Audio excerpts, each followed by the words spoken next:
Genesis, Kabanata 4. Sinipingan ni Adan ang kanyang asawa, at ito'y nagdalang tao. Nang isilang ang kanyang panganay na lalaki, ay sinabi ni Eva, "Nagkaroon ako ng anak na lalaki sa tulong ni Yahweh."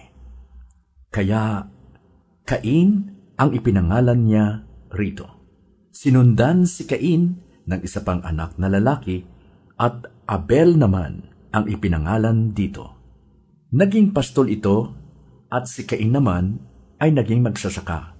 Dumating ang panahon na si Cain ay naghandog kay Yahweh ng aning niya sa bukid. Kinuha naman ni Abel ang isa sa mga panganay ng kanyang kawan. Pinatay niya ito at inihandog ang pinakamainam na bahagi. Si Yahweh ay nasiyahan kay Abel at sa kanyang handog. Ngunit hindi niya kinalugdan si Cain at ang handog nito. Dahil dito, hindi mailarawan ang mukha ni Cain sa tindi ng galit. Kaya't sinabi ni Yahweh, "Anong ikinagagalit mo, Cain? Bakit ganyan ang mukha mo? Kung mabuti ang ginawa mo, dapat kang magsaya.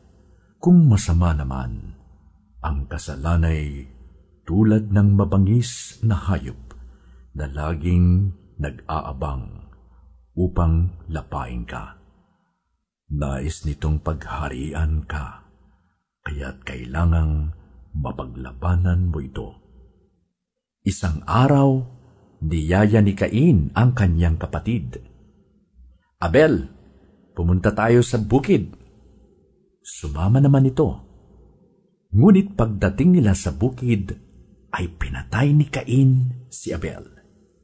Tinanong ni Yahweh si Cain, "Nasaan ang kapatid mong si Abel?" Sumagot siya, "Hindi ko alam." "Bakit? Ako ba'y tagapag-alaga ng aking kapatid?"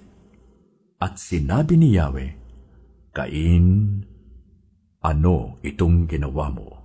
Sumisigaw sa akin mula sa lupa ang dugo ng iyong kapatid at humihingi ng katarungan. Sinusumpa kita ngayon at hindi mo na maaaring bungkalin ang lupa dahil dumanak doon ang dugo ng kapatid mo na iyong pinaslang. Bungkalin mo man ang lupa upang tamnan, hindi ka mag-aani. Wala kang matitirhan at magiging lagalag ka sa daigdig." "Napakabigat namang parusa ito," sabi ni Cain kay Yahweh. "Ngayong pinapalayas mo ko sa lupaing ito upang malayo sa iyong paningin at maglagalag sa daigdig. Papatayin ako ng sinumang makakakita sa akin." "Hindi," sagot ni Yahweh. "Paparusahan ng 7 ibayo ang sinumang papatay sa iyo." Kaya't nilagyan ni Yahweh ng palatandaan si Cain upang maging babala sa sinuman na ito'y hindi dapat patayin. Iniwan ni Cain si Yahweh at tumira siya sa lupain ng Nod, isang lugar sa silangan ng Eden. Sinipingan ni Cain ang kanyang asawa. Nagdalang tao ito at nagkanak ng isang lalaki na pinangalanang Enoch. Pagkatapos, nagtayo si Cain ng isang lungsod at ito'y tinawag na Enoch bilang alaala sa kanyang anak. Si Enoch ang ama ni Irad na ama ni Mehujael. Anak naman nito si Metusael na ama ni Lamech.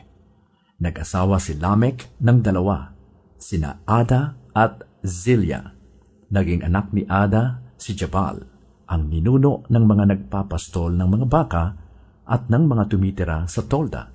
Kapatid nito si Jubal na siya namang ninuno ng mga manunugtog ng alpa at plauta. Naging anak naman ni Zilya si Tubal-Cain na ninuno ng lahat ng panday ng mga kagamitang tanso at bakal. Si Tubal-Cain ay may kapatid na babae, si Naama. Sinabi ni Lamech sa 2 niyang asawa, Dinggin ninyo itong aking sasabihin. Ada at Zilya, mga asawa kong giliw, may pinatay akong isang kabataan sapagkat ako'y kanyang sinugatan. Kung saktan si Cain, ang parusang gawad sa gagawa nito'y 7 patong agad. Ngunit kapag ako ang siyang sinaktan, 77 patong ang kaparusahan. Muling sinipingan ni Adan ang kanyang asawa, at ito'y nanganak ng isa pang lalaki. Sinabi ng ina, binigyan ako ng Diyos ng kapalit ni Abel na pinatay ni Cain. At ito'y tinawag niyang Set. Si Set ang ama ni Enos. Noon nagsimulang tumawag sa pangalan ni Yahweh ang mga tao sa kanilang pagsamba.